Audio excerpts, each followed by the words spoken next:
You know that feeling. Yeah. You sit down to do something, you think, okay, plenty of time, maybe like 30 minutes. Yeah. And then suddenly, wham, an hour and a half is just gone, Yeah. vanished. And you've missed your chance, or you're completely stressed out, rushing like mad. Or, you just genuinely forget appointments, bills, until it's way too late. Right. It's that feeling that time isn't steady, not predictable. It's slippery, kind of hard to pin down. Mm-hmm. And look, lots of people struggle with time management now and then, but for someone with ADHD, this experience, it can be way more intense. It's often called ADHD time blindness. Time blindness. Okay. Yeah, and it's not just, being messy or disorganized. Yeah. It seems to be a fundamental difference in actually perceiving and managing time. And that is exactly what we're going to dive into today. What really is time blindness in ADHD? How's it showing up in daily life, at work, maybe in relationships? And why? What's happening maybe in the brain? Yeah, the science bit. And crucially, what can actually help? What can be done about it? So we've gathered quite a bit of material for this deep dive. We're looking at articles, some research, covering personal strategies, how to handle it at work. Yeah. The cognitive and neurological stuff underneath it all, and even some really interesting studies looking at whether you can actually, train your time estimation skills. Train them. Okay, that sounds promising. It does, yeah. So our mission today is to unpack all of this for you. Pull out the key insights, move past the sort of judgments people sometimes make, Right.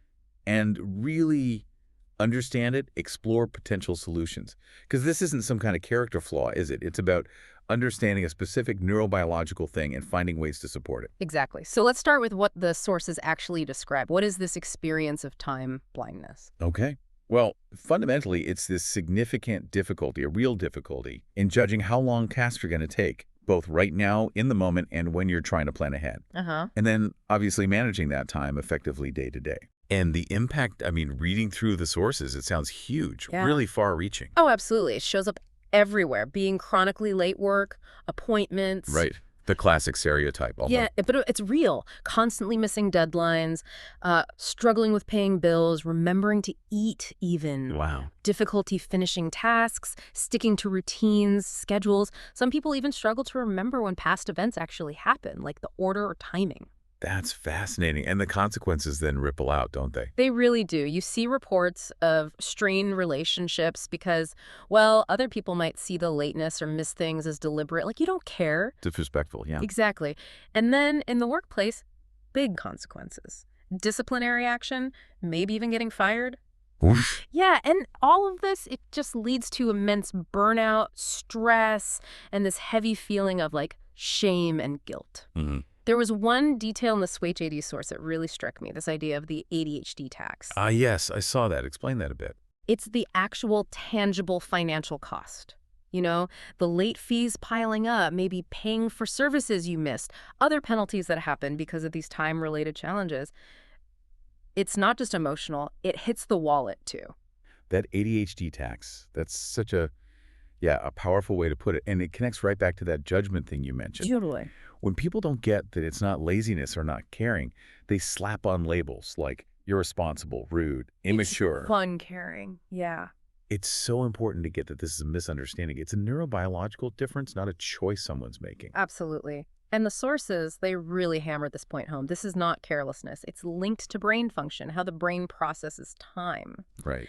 And the neurodiversity affirming view, which that CHADD article highlights, it frames time blindness not as some failing to be ashamed of, but as a trait that needs support and, importantly, accommodation. It's interesting, too, how our whole society's view of time feeds into this, isn't it? How so? Well, like the phrase time is money. One source brought this up. It sort of frames time as this really valuable commodity, especially in, a capitalist system. Ah, right. So if you're not managing it properly or using it productively, there's this built-in societal judgment that just piles on top of any internal struggles someone with time blindness is already feeling. That's a really good point. Adds another layer of pressure. So if it's rooted in the brain, not attitude, what does the science actually say might be going on? Yeah, let's get into that a bit without getting too bogged down in jargon, hopefully. Right. We're not doing a full neuro lecture here, but the research gives us some useful clues about the brain's timing systems. especially for those shorter time scales, seconds to minutes, that are so crucial for just, navigating the day. Like knowing, okay, this meeting starts in 15 minutes, I need to wrap this up. Or this email should only take 5 minutes, that kind of thing. Precisely. That sort of granular, moment-to-moment timing. Studies point towards specific brain circuits being involved, particularly areas in the front of the brain and the frontal striatal circuits. Okay. And they link this to neurotransmitters, especially dopamine, which often comes up with ADHD. Right. Dopamine's involved in reward, motivation. Timing, it seems. Think of these brain areas as part of the machinery for keeping an internal sense of time, remembering how long things took before, and making decisions based on time. An internal clock. Sort of. Kind of, yeah. And differences in how these circuits work, how dopamine signals, those are well documented in ADHD, and they're thought to be a big part of why timing can be so difficult. Okay, so we've got the impact, a glimpse into the why at the brain level. Given all this, what did the sources say about practical steps? What can people actually do to navigate this? Yeah, okay, strategies. There are definitely things people can try. A lot of the general advice aims to build a more concrete, external sense of time, make it visible, make it audible. Well, one thing that comes up again and again is using timers and alarms a lot. Not just for waking up. No, for everything. Setting specific start and end times for tasks. Starting a report. Set a timer for 25 minutes. Need to leave at 3:00 p.m. Set multiple alarms beforehand, 2.45, 2.55. Making the abstract tangible and breaking big things down, I guess. Exactly. Taking big, overwhelming projects and slicing them into smaller, manageable pieces, and then assigning a specific time block to each piece. It makes the whole thing feel less daunting and gives clear start and stop points along the way. Okay, that makes sense. Now, that CHADD source, it had a really neat framework for the workplace specifically. The 4 A's. Yes, that's a really practical takeaway. The first A is adapt. Adapt, meaning This focuses on building your own personal skills, developing routines that work for you, practicing becoming more aware of time passing, using those timers to build that sense. got it. Personal skill building. Then there was adjust. That sounds more like changing the environment. That's exactly right. Adjusting the job structure or the environment itself, trying to make it a better fit for how your brain works. Like what kinds of adjustments? Oh, lots of examples. Maybe changing work shifts to when you feel most alert. Tweaking meetings, making them shorter, having built-in breaks, changing how your work is measured, maybe focusing on results achieved, not just hours logged. Interesting. Performance over presenteeism. Yeah. Or altering your actual job scope, maybe shifting focus towards strengths like problem solving and away from time-sensitive admin tasks, reassigning roles within a team, changing your workspace, maybe finding a quieter spot, or working from home more if the office is too distracting. Okay, so real, tangible changes to the job or setting. What about ask? That sounds more direct. It is. Ask is about communication, talking with your employer, your supervisor, and negotiating for the support you need. And often you can do this without needing formal documentation or even disclosing a disability. Because lots of people need adjustments, right? Exactly. It could be asking for flexible hours, requesting more frequent check-ins to help stay on track, asking for that quieter workspace we mentioned, maybe asking for help with workload, or just having a clear conversation about expectations and deadlines, getting help with prioritizing tasks. Asking for a mentor, maybe? Or job coaching? Yep, those fall under ask, too. It's about proactively seeking support through conversation. And the last A was accommodate. This one sounds more official. It generally is. Accommodation usually involves working with a healthcare provider, getting your needs documented, and then submitting that as a formal request to your employer. Often this falls under legal frameworks like disability rights laws. So the things under ask or adjust, they could become formal accommodations. Precisely. Flexible hours, modified tasks, a specific workspace. These can all be requested formally. There's a legal process, usually involving showing the need and ensuring the accommodation doesn't cause undue hardship for the employer.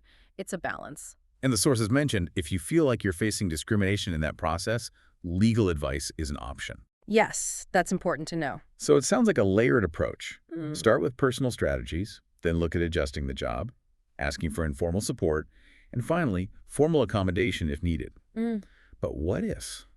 What if even with all that, someone's just constantly hitting a wall, really struggling? That's a crucial point the sources raise. Sometimes you have to step back and reflect on the actual fit of the job itself. Meaning, if you're pouring enormous amounts of energy just into managing time issues, if you're constantly stressed, burnt out, losing interest, or feel the job just doesn't play to your strengths, maybe that specific role or environment isn't the right one. That's a tough realization. It can be. But sometimes finding a different kind of work, maybe something more project-based or with more flexibility, could be a better long-term solution. The sources suggest maybe talking to an occupational therapist who gets ADHD in the workplace. They can help navigate that kind of decision. Right. So it's not just about coping, but potentially finding a better context. Okay, let's shift gears slightly to something I found really, really interesting in the research you looked at. This idea that time estimation might actually be trainable. Yes. This was fascinating. It kind of challenges the idea that time blindness is just this fixed, unchangeable trait, doesn't it? It really does. Tell me about that. Okay, so this connects to research on something called the practice effect in time-based perspective memory, or TBPM. TBPM, what's that? It's basically remembering to do something at a specific future time, like remembering to make that phone call at 3 p.m. or take your meds at 8 a.m. Got it. Remembering when. Exactly. And studies show that if people practice these TBPM tasks over and over, they actually get better at them. Their performance improves. Okay, practice helps. That makes intuitive sense. But here's the really cool part. Research, like this study by Gan and Guo, suggests this improvement isn't just about memory. It seems to be strongly linked to, and maybe even driven by, getting better at estimating time itself. Whoa, wait. So improving your ability to judge how long, say, a minute feels helps you remember to do something at a specific minute. That's what their experiments indicated. They had some people trained specifically on TBPM tasks, and others trained just on estimating durations, like how long was that interval?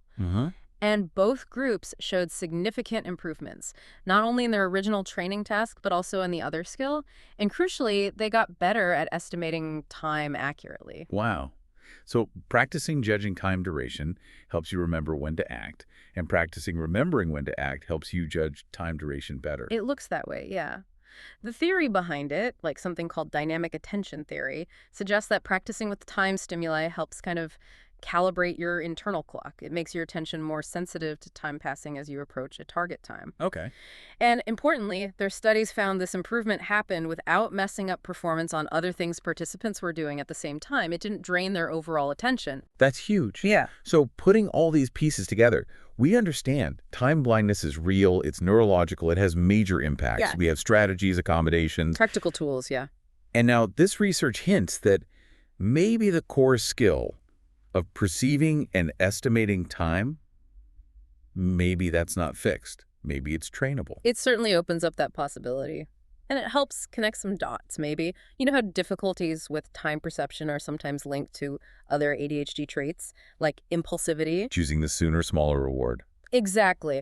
Well, research connects both of those things, time perception and impulsive choice, back to those same brain areas we talked about. The striatum, dopamine. Okay. It's all interconnected. It seems to be. And this idea of trainability, it points towards potential therapies or educational tools beyond just coping mechanisms. You kind of think. Well, the sources mention visual aids. We already use picture schedules, timers, timelines. But they also hint at things like computer-based rhythm and timing training.